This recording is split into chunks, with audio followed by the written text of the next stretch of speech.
Dr. Rachel Kim stared out the window of her small, cluttered office, her gaze drifting across the worn, brownstone buildings of the university campus.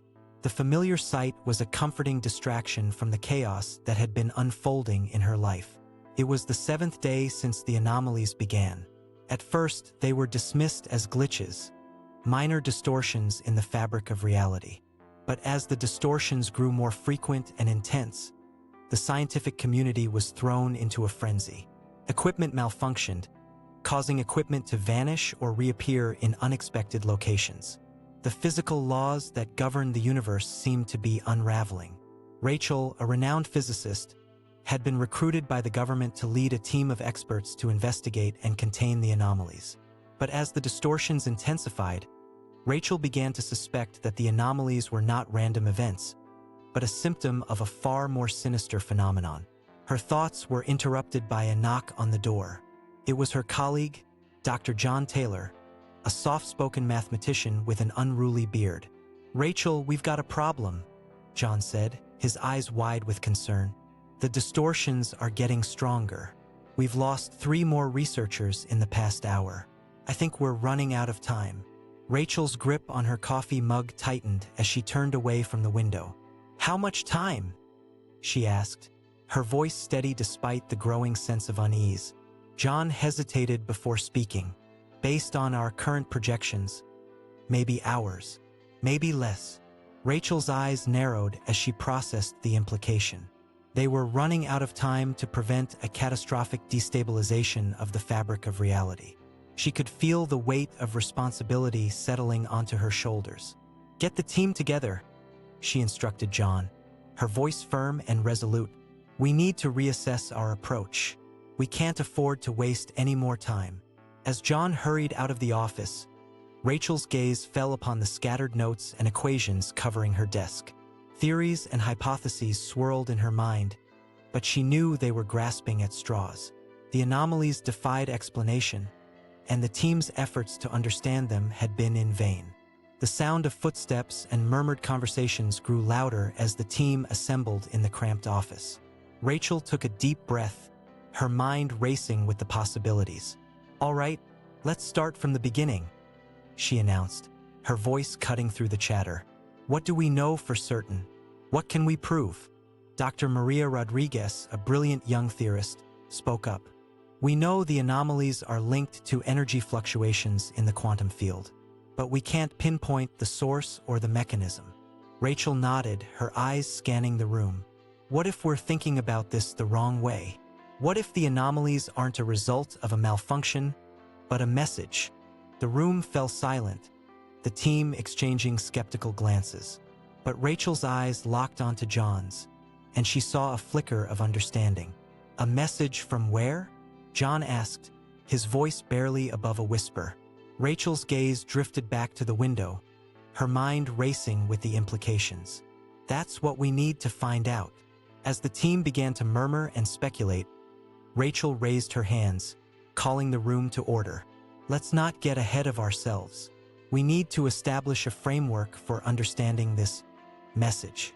John, can you adapt the quantum fluctuation model to accommodate the idea of a signal?" John nodded, his eyes already fixed on the equations scribbled on his notepad. "I'll get started on it, but we'll need more data. The anomalies are too unpredictable, and our sensors are having trouble capturing the full range of frequencies." Rachel turned to Dr. Lisa Nguyen, a soft-spoken expert in cryptology. "Lisa, can you help us decode the signal, assuming it's not just random energy fluctuations?" Lisa's eyes lit up with interest. "I can try, but I'll need access to the raw data from the anomalies. If there's a pattern, I should be able to extract it." As the team dispersed to tackle their assigned tasks, Rachel felt a thrill of excitement mixed with trepidation. They were venturing into uncharted territory, and the stakes were higher than ever. Hours blurred together as the team worked tirelessly, fueled by coffee and determination. Rachel's office became a hub of activity, with researchers shuttling in and out, exchanging findings and theories. Just as Rachel was starting to feel overwhelmed, Lisa burst into the office, a printed sheet of paper clutched in her hand. "I think I've found something," Lisa said, out of breath. The signal is repeating, and I've isolated a pattern. It's not just noise, it's a message. Rachel's heart skipped a beat as she took the sheet from Lisa. The printed sequence of ones and zeros seemed innocuous, but Rachel's instinct screamed that this was it, the key to unlocking the mystery. "What does it say?" Rachel asked, her voice barely above a whisper. Lisa's eyes sparkled with excitement. "I'm not entirely sure, but it looks like coordinates." Rachel's eyes widened as she stared at the printed sequence. Coordinates? What kind of message would contain coordinates? Her mind raced with possibilities, each one more unsettling than the last. "Get me a galactic atlas," Rachel instructed Lisa, her voice firm and urgent. "I want to know what's at those coordinates."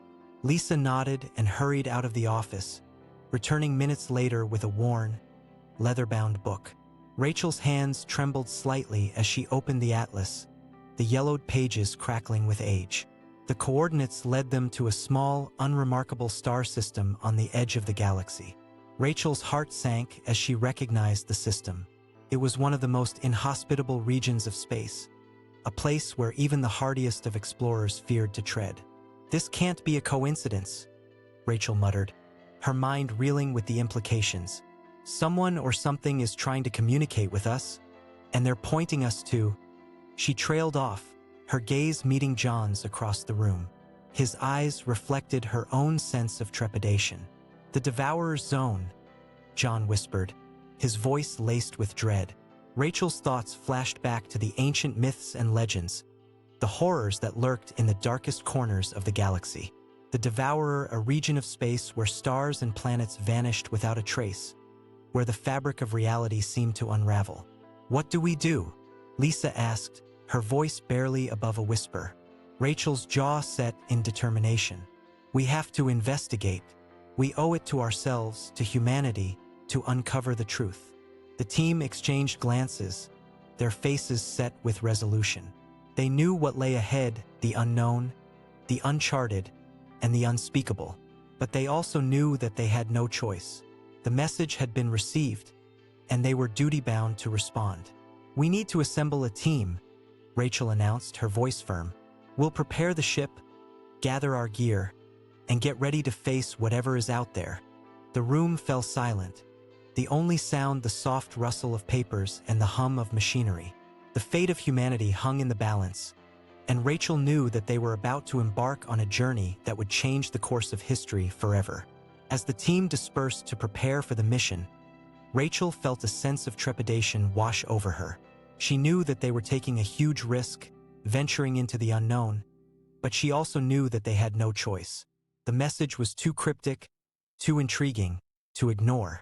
John approached her, his eyes locked on hers. "Rachel, are you sure we're ready for this?" he asked, his voice laced with concern. Rachel's gaze faltered for an instant, before she strengthened her resolve. "We have to do this, John. We can't just sit back and wait for whatever is out there to come to us. We need to take the initiative." John nodded, his expression grim. "I know. It's just, the Devourer's Zone is no joke. We're talking about places where space-time itself is twisted and distorted." Rachel's grip on her coffee mug tightened. "I know, John, but we can't let fear hold us back. We have a job to do." The next few hours were a blur of activity as the team prepared the ship, a state-of-the-art vessel designed for deep space exploration. Rachel felt a sense of pride as she watched her team work, their skills and expertise coming together like a well-oiled machine. As they lifted off from the launch pad, Rachel felt a sense of excitement mixed with fear. They were truly venturing into the unknown, and she couldn't shake the feeling that they were being watched, that unseen eyes were upon them.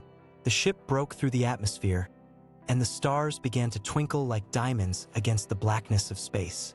Rachel felt a shiver run down her spine as the ship's navigation system plotted their course for the Devourer's Zone.